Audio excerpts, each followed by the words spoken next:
Bonjour à toutes et à tous, je suis heureuse de vous retrouver pour cette série de vidéos Pause gagnante CIR France consacrée à la thématique de l'agriculture biologique. Nous allons parler aujourd'hui du nouveau cahier des charges européen et comment anticiper les changements qu'il génère. Cette vidéo est réalisée en partenariat avec la FRABORA, Fédération régionale d'agriculture biologique. Quelques mots du réseau CIR France, premier réseau national d'expertise comptable, et notamment positionné sur le conseil auprès d'agriculteurs, qu'ils soient conventionnels, en questionnement, d'ores et déjà en producteur bio. Il nous paraît important d'être aux côtés de tous nos adhérents. Quelques rappels historiques en quelques lignes sur l'émergence, comment nous en sommes arrivés à un cahier des charges européen dont nous allons parler aujourd'hui.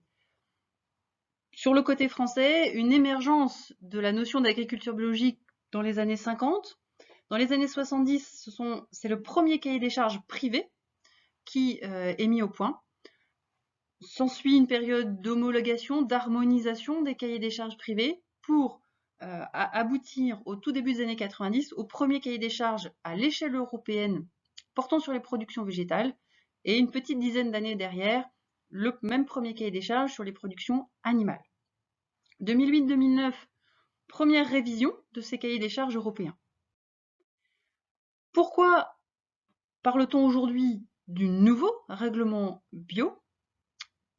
Pour répondre à un certain nombre d'objectifs de la Commission européenne, notamment encourager encore le développement de cette agriculture-là, de garantir la qualité des produits et d'harmoniser des pratiques entre producteurs et aussi de réduire le nombre de dérogations constatées ici ou là sur un certain nombre de sujets. Le contexte est plutôt favorable. À l'époque, un commissaire européen à l'agriculture plutôt mobilisé autour de la bio, un essor du marché de la bio. Je vous invite d'ailleurs à visionner notre vidéo où on parle des récentes tendances de consommation. Une image de la bio positive à préserver et une adaptation à de nouvelles règles organisant l'Union européenne. En parallèle aussi, cela étant, quelques points d'accroche, effectivement une révision relativement récente en fait dans le calendrier, et un processus assez lourd, assez long qui a un petit peu pénalisé l'avancée des négociations. Alors, où est-ce qu'on en est aujourd'hui? Une première étape qui était les négociations des grandes lignes et des principes portés entre 2014 et 2018, aboutissant courant 2018 à un vote au Parlement européen qui devait s'ouvrir sur la négociation pour les règles dites détaillées et dont l'objectif initial était une mise en œuvre au 1er janvier 2021. Alors, avant même les événements que l'on connaît pour 2020, le processus des négociations avait été plutôt retardé par rapport au calendrier initial et la crise que l'on connaît a accentué ce délai. Aujourd'hui, le report est acté au 1er janvier 2020. En quelques mots rapides, aujourd'hui, mai 2018, le règlement cadre a été adopté. Ce règlement cadre, il donne les grandes lignes, un certain nombre de règles d'ores et déjà établies, fixées, votées. Donc celles-ci, elles sont connues. Là où les points d'interrogation persistent, c'est dans la mise en forme des règlements dits secondaires, qu'ils soient délégués ou d'exécution, des règlements secondaires qui vont venir apporter un certain nombre de précisions et qui, ceux-là, ne sont pas à ce jour votés et définitifs.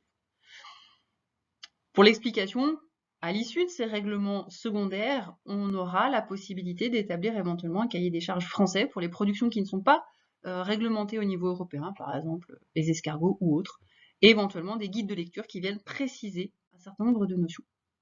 Alors, qu'est-ce que l'on sait aujourd'hui? Dans les règles transversales, des changements qui vont porter sur l'étiquetage bio. On aura un seuil à 95% dorénavant d'ingrédients bio pour pouvoir utiliser le logo. Une base de données généralisée pour suivre qu'est-ce qui sera disponible ou indisponible, notamment en ce qui concerne tout le volet semences, mais aussi reproducteurs. Une certification de groupe. Alors ça, c'est vraiment une nouveauté qui n'était pas du tout accessible aujourd'hui, dont les détails vont rester à établir. Et puis, changement très important aussi autour de l'importation. Fini le régime d'équivalence et voici mis en œuvre le régime de conformité, c'est-à-dire que dorénavant, un produit issu d'une agriculture non européenne devra répondre au cahier des charges européen pour bénéficier du logo pour sa commercialisation en Europe. Et ça, c'est un véritable changement. Sur les productions végétales, des précisions, des préconisations sur la gestion de la fertilité des sols, sur les semences. Point important, l'autorisation des variétés dites population, qui était un des points et un des changements assez majeurs, autrement dit des variétés qui ne sont pas inscrites au catalogue officiel, et l'utilisation, la reconnaissance des semences de ferme. Et puis des détails sur les conversions de parcours qui sont identifiés.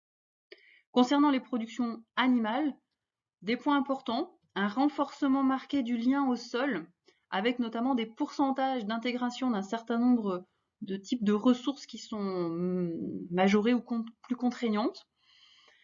Voilà, la diminution de la part des aliments en année 2 de conversion, davantage d'obligations d'autonomie alimentaire, que ce soit pour les herbivores ou pour les monogastriques, des précisions sur l'alimentation des jeunes, notamment sur l'incorporation d'aliments conventionnels, et puis des spécificités pour les laits de remplacement, hein, des laits maternisés, on va dire, des laits maternels, enfin remplacement du lait maternel direct, avec la limitation de l'utilisation des composants chimiques ou des composants d'origine végétale.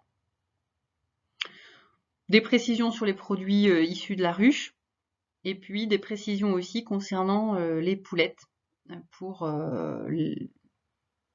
l'introduction dans les élevages biologiques. Autre précision sur les productions animales, en bovin viande notamment, l'interdiction de réaliser l'engraissement en bâtiment sur leurs 3 derniers mois de vie, ce qui était possible jusque-là. Séparation obligatoire pendant la transhumance, alors reste à voir quand même les précisions derrière techniques et pratiques, mais en tout cas c'est écrit ainsi. Et puis point important aussi dans nos zones de montagne, parce que ça concerne un certain nombre d'éleveurs qui utilisent encore des étables entravées. Donc la dérogation pour maintenir des animaux à la tâche reste d'actualité, avec des seuils qui sont bien précisés, à savoir que ça sera accessible uniquement aux fermes détenant moins de 50 animaux à partir de 2 ans, et avec des obligations de sortie à l'extérieur par semaine. Voilà pour ce qui était des évolutions du cahier des charges que l'on connaît aujourd'hui et les points qui restent à traiter pour la suite en fonction du vote des prochains règlements. Nous voulions aussi revenir sur un changement qui n'est pas lié au nouveau cahier des charges, puisqu'en réalité, c'était un point qui était préexistant dans la réglementation actuelle, mais on a eu connaissance d'un changement en termes d'analyse de la part de l'INAO et par ricochet des organismes certificateurs sur la thématique du logement des veaux, notamment en élevage laitier. Donc quelques rappels, à partir d'une semaine, la casse collective est obligatoire, l'accès aux aires d'exercice devient obligatoire si les conditions étaient obligatoires, excusez-moi, mais devient contrôlé dorénavant, ce qui n'était pas le cas jusque-là. Cette aire d'exercice est réglementée par un certain nombre de conditions qui concernent la nature du sol, la couverture, les surfaces minimales, donc un certain nombre de règles à respecter autour de ça, et avec un certain nombre d'hypothèses ou de solutions, on va dire, d'aménagement plus ou moins faciles en fonction de la configuration de ces bâtiments actuels pour répondre à ces obligations. Donc, dans tous les cas, c'est important d'anticiper ces changements, alors aussi bien sur cette question de logement des veaux, qui est une vraie actualité avec, on va dire, une réactivité importante à avoir, et plus généralement par rapport au cahier des charges évolutif. C'est très important d'anticiper ces changements, de chiffrer de nouveaux investissements ou de chiffrer une reconfiguration de certains aspects de son fonctionnement, d'articuler ça avec d'autres besoins d'investissement ou autres, et bien évidemment solliciter votre interlocuteur conseil pour mesurer toutes les incidences liées à ces modifications et d'anticiper la mise en œuvre des solutions qui seront les plus opportunes. Je vous invite à visionner nos autres vidéos sur ces thématiques agriculture biologique. Et puis, je vous invite à nouveau à bien solliciter vos interlocuteurs Serre France pour l'accompagnement de ces changements et de ces transitions. À très vite. Merci.